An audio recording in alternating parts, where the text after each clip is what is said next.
fourth place, Deadpool. Now, this is one of the most fascinating underdog stories in recent cinematic history, where Deadpool is a movie and franchise that Fox was not interested in making, and it's gone on to become the most popular R-rated movie franchise of all time, where Ryan Reynolds wanted to make this movie for 11 years. I mean, my dream would be to do an absolutely 100% faithful Deadpool adaptation, straight out of the comic books, breaking the fourth wall, pop culture references, the whole 9 yards, knows he's in a movie, knows he's in a comic book. Right. You know, that kind of vibe. It's 11 years. 11 years I've been trying to get this movie made. And, wow.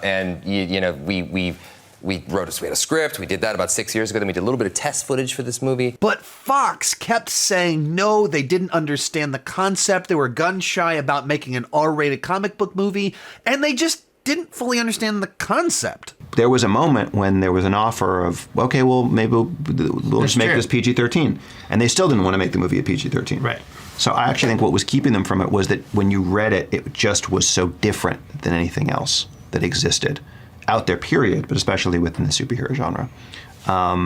So that's the difference, the weirdness, the thing that was scary to them beyond just the R rating. And while Ryan Reynolds and the creative team had a script and they had a proof of concept test video, Fox just would not move forward with it, and then someone leaked the test footage on the internet. And then about a year and a half ago, somebody accidentally leaked it on the internet, which is super crazy. Oh, no, I have nothing to do with that. Yeah. I have nothing to do with that. Very un-Canadian of you. Yeah. My mom was like, what does this? The fans got it made. So there's a great story, too, that this is totally fan-driven in every way. And almost immediately, Fox greenlit the film. To this day, they've never fully acknowledged who leaked the footage, and because of this, the first two Deadpool movies were the two highest grossing R-rated movies of all time, and as of today, it's very clear that Deadpool 3 is going to have the biggest opening weekend ever for an R-rated movie by a lot, and it's entirely possible that this will go on to pass Joker to be the highest grossing R-rated film of all time. All from a franchise that Fox was scared to adapt and do it faithfully, and it was entirely because of this leak and fan support that any of this came to be. But even when they did greenlight the film, Fox still wasn't sure how well it would do, so it was given kind of a bare minimum budget to try and pull it off. It was the best thing that ever happened to us is that they made us make this movie against all odds.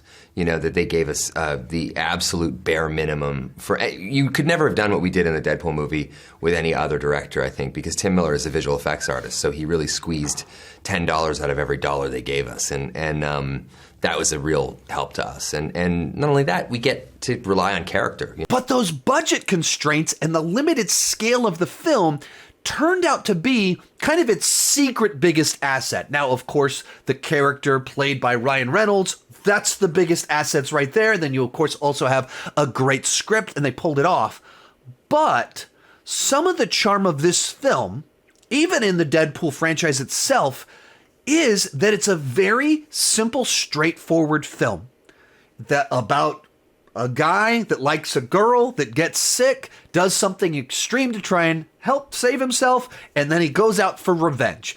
It's a very straightforward film without the burdens of a grander cinematic universe, without the burdens of setting anything up, following anything up, multiverse, anything like that.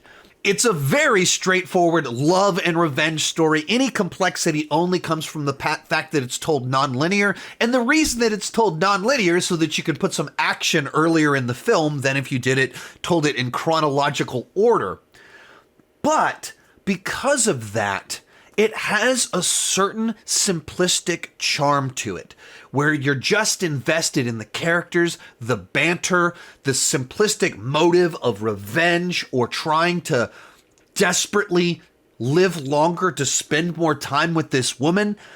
it's all at that base level, that simple level that's just much more relatable. I think Deadpool's world is very charming and small in a way, and I for one, there's a lot of really big epic shit out there. Do we need to compete with those, or did this succeed because it was more relatable and a smaller movie? I kind of think it's the latter. I agree, and I think actually part of what was so fresh about it is that it was not bloated, and that it could make fun of the bloating of other movies. And I work on bloated movies too, so some of those movies want to be told on a bigger canvas, but this one felt, I think, gritty and authentic, partly because it was not a $200 million movie. Now, I think with 2 additional Deadpool movies coming out, some of the initial freshness and charm of the film and its novelty wears off a little bit, whereas when we first watched this movie, it was just so fresh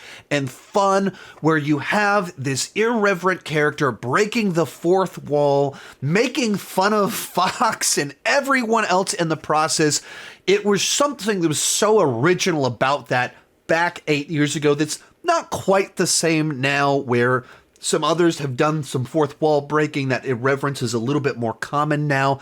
So in certain ways, a bit of the novelty hasn't fully held up. So I moved it back just a little bit in my ranking, but still a highly engaging film, a movie with a fantastic story of all the time, heart, and sweat that Ryan Reynolds and the writers and director went into getting this movie made. It's a great story, and a movie that, in a context where the X-Men movies were just getting bigger and bigger and more overblown and bloated, same with so many other blockbusters, and then in the middle of it, you get Deadpool. And beyond just the nature of the character, the scale and size and how personal the story was, that itself was so refreshing.